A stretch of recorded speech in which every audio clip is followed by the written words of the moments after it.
이 무속인의 고발장 자체가 이상하다 이 얘기입니다. 이거 그냥 영탁을 걸기 위해서 고발한 게 아니냐? 이 얘기를 하는 겁니다. 영탁만 추가를 해가지고 고발을 했다 이 얘기입니다. 그리고 지금 결과를 한번 볼게요. 영탁은 그냥 무혐의로 끝났고요. 뭐 아무것도 뭐 알지도 못한다 이렇게 끝났습니다. 근데 그걸 뻥튀기를 한 건 누구죠? 강경민의 카톡이 시작이었습니다. 그 다음에 그 이후에 이의 신청, 이걸 또 기사로 낸 사람이 김소영 기자. 그리고 실제로 서사장이 나오지 않았다면 저 이성 X, 김대 X 저런 애들은 그냥 묻혔을 것 같아요. 실제로 아무도 다루질 않습니다. 아무도 안 다루면 그냥 묻히는 겁니다. 안녕하세요. 10번째 남자입니다. 일요일에 서사장과 같이 실시간 방송을 했죠. 시간도 길고 어려운 내용도 있기 때문에 중요한 핵심 부분을 좀 정리를 해야 될 것 같습니다. 우선 이거 더 팩트 기사인데요. 이게 서사장이 인터뷰를 한 거죠. 영탁 소속사의 음원 사재기업자 김땡땡의 동료인 유땡땡에게 제보를 받으면서 정작 잡아야 할 김땡땡과 유땡땡 등 사재기 핵심 인물의 존재는 보도에서 절대 드러내지 않는다. 이게 문제라는 겁니다.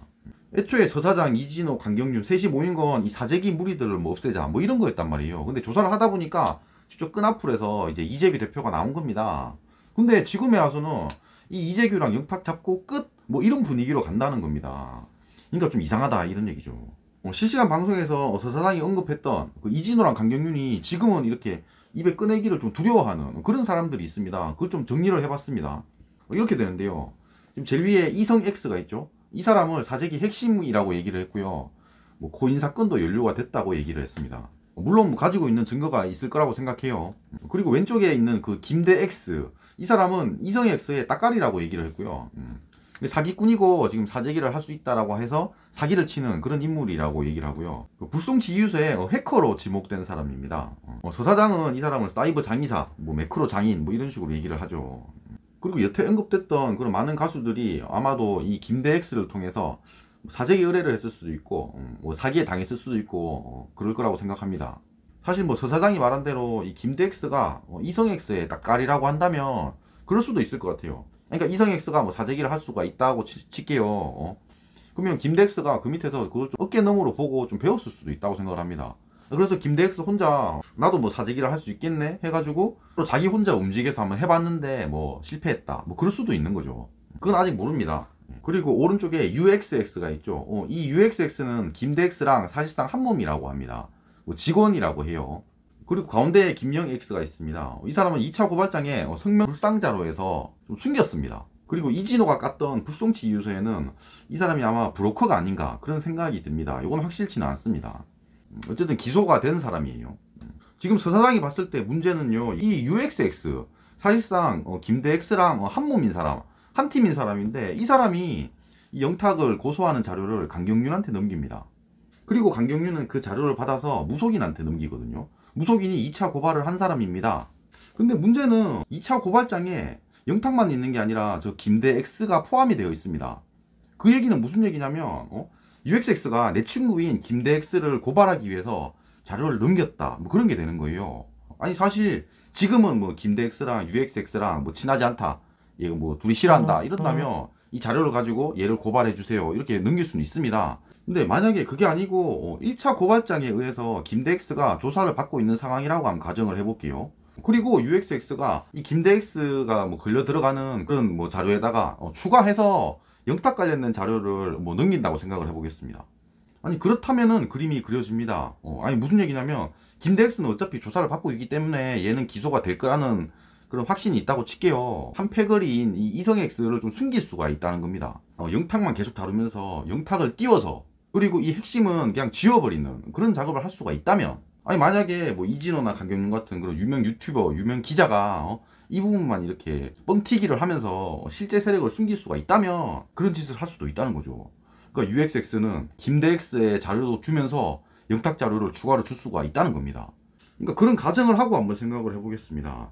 이 이유 없이 영탁을 싫어하는 무리들이 있습니다. 이것도 한 표로 그려봤는데요.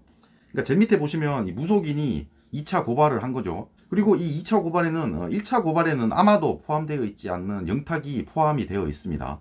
이 자료 자체는 원래 이 사재기 패거리인 이 UXX가 강경윤한테 주고 강경윤이 무속인한테 준 그 자료로 인해서 고발을 했다는 겁니다. 만약에 이 2차 고발의 이유가 영탁이라면 그러니까 영탁만 띄우고 저쪽을 이렇게 없애기 위해서 고발을 한 거라면 여기서 강경윤이 중간에서 자료를 전달하는 역할을 했잖아요. 그럼 강경윤은 어떤 역할을 했을까 싶은 겁니다. 아니, 왜냐면은 강경윤은 자료만 전달하고 끝난 게 아닙니다. 이 사람은 우리나라에서 가장 유명한 연예 기자예요. 이 사건을 가지고 영탁을 까는데 제일 앞장섰습니다. 카톡을 깐 게 강경윤 기자잖아요.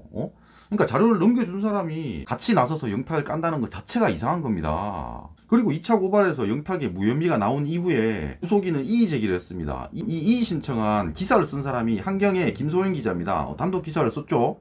그때 이후에 또 많은 기자들이 또 기사를 썼습니다. 이 김소연이랑 강경윤은 뭐 잘 모르는 사이입니까?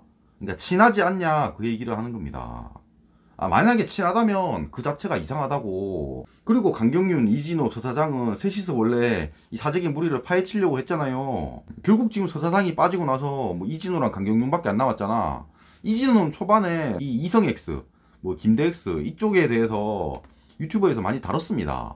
그러다가 언젠가부터 아예 다루질 않습니다.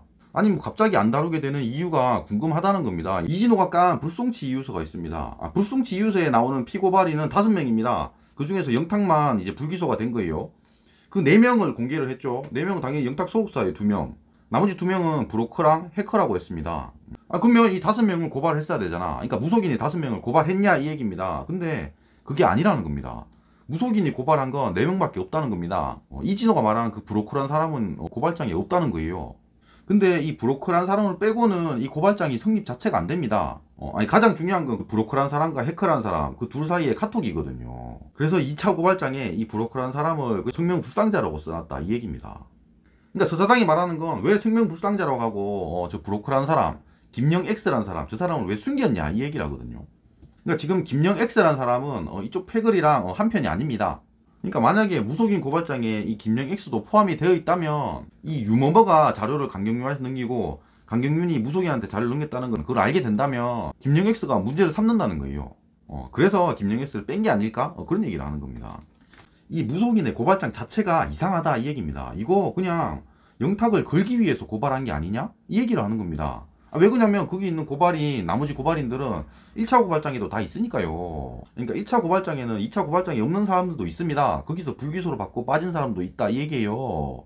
근데 굳이 2차 고발장에 영탁만 추가를 해가지고 고발을 했다 이 얘기입니다.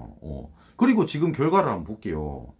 영탁은 그냥 무혐의로 끝났고요. 뭐 아무것도 뭐 알지도 못한다 이렇게 끝났습니다. 근데 그걸 뻥튀기를 한 건 누구죠? 강경윤의 카톡이 시작이었습니다. 그 다음에 그 이후에 이의 신청, 이걸 또 기사로 낸 사람이 김소연 기자. 그리고 실제로 서 사장이 나오지 않았다면 저 이성X, 김대X 저런 애들은 그냥 묻혔을 것 같아요. 실제로 아무도 다루질 않습니다. 아무도 안 다루면 그냥 묻히는 겁니다.